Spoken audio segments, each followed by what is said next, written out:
حضور صلی اللہ علیہ وسلم کے وصال کے قریب آپ کو ایک گدھا ملا جو کسی جنگ میں آپ کو ملا، تو اس گدھے سے حضور نے فرمایا تیرا نام کیا ہے؟ عبدالحق محدث دہلوی نے مدارج النبوہ میں اس بات کو نقل کیا ہے۔ وہ گدھا کہنے لگا کہ میرا نام یزید بن شہاب ہے۔ حضور نے فرمایا تیرا آج کے بعد نام یزید بن شہاب نہیں بلکہ تیرا نام یفور ہے۔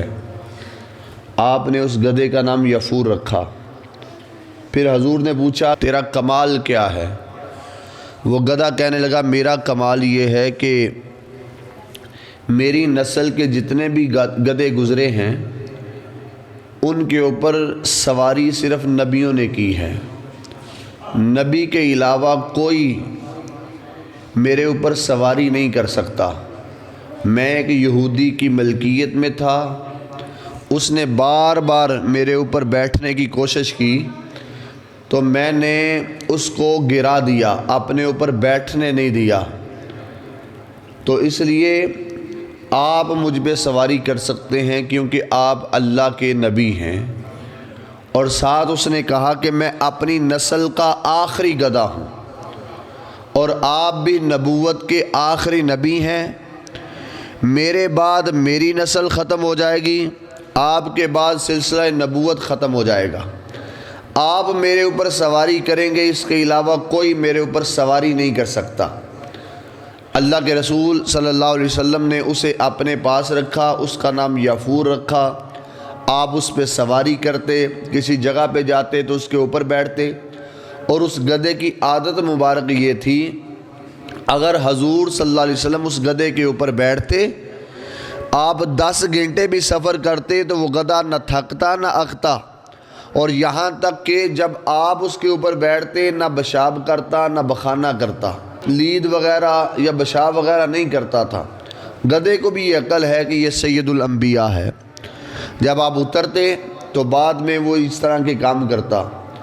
اور حضور صلی اللہ علیہ وسلم ایک جگہ پر گئے میٹنگ میں، اس گدھے کے اوپر بیٹھ کے حضور اتر کر گئے تو پیچھے ایک صحابی کھڑے تھے، تو اس گدھے نے پیشاب کرنا شروع کر دیا، تو وہ سامنے ایک یہودی کھڑا تھا منافق، اس نے کہا کہ معاذ اللہ یہ کتنی بدبو ہے۔ وہ صحابی رسول کہنے لگے تیرے مشک کی خوشبو سے بڑھ کر میرے نبی کے گھوڑے کے بول مبارک کی خوشبو ہے، تجھے یہ بدبو نظر آتی ہے؟ تو اس نے تو ازربا تبا توہین کے کہا، لیکن صحابہ نے اس کا فوراً جواب دے دیا۔ یہ وہ گدھا ہے جو اپنی نسل کا آخری ہے۔ حضور صلی اللہ علیہ وسلم اگر کسی صحابی کو بلانا چاہتے کہ فلاں صحابی کو بلا کے لاؤ، اللہ نے گدھے کو یہ عقل دے رکھی تھی، وہ سیدھا اسی کے گھر میں جاتا، اس کے گھر میں جا کر سر مارتا، وہ باہر نکلتا تو سمجھ جاتا اس کو حضور نے بھیجا ہے، مجھے بلانے کے لیے آیا ہے۔ وہ گدھے کے پیچھے پیچھے چلتے، جہاں حضور بیٹھے ہوئے گدھا وہاں پہ لے آتا اس کو، یعنی یہ اتنا عقل مند گدھا ہے۔ پھر جب حضور کا وصال ہو گیا، حضرت اماں عائشہ صدیقہ رضی اللہ تعالیٰ فرماتی ہیں وہ گدھا 3 دن تک ہمارے دروازے کے اوپر کھڑا رہا، قریب کھڑا رہا، اور انتظار کرتا رہا کہ جب والضحیٰ کا چہرہ نکلے اور میرے اوپر سواری کرے، اور حضور کے چہرے کو تکنے کے لیے وہ دروازے پہ کھڑا رہتا۔ لیکن جب 3 دن تک اس نے دیکھا کہ سید الانبیاء اپنے گھر سے نہیں نکلے، پھر حضور کے گھر کا طواف کیا، چکر لگانے شروع کیے۔ جب نہ ملے حضور تو اس نے قریب ایک کنواں تھا، اس میں چھلانگ لگا کر اپنی جان دے دی۔ اس نے کہا جب ذات مصطفیٰ نہیں رہی تو میرے بھی زندہ رہنے کا کوئی مقصد نہیں ہے۔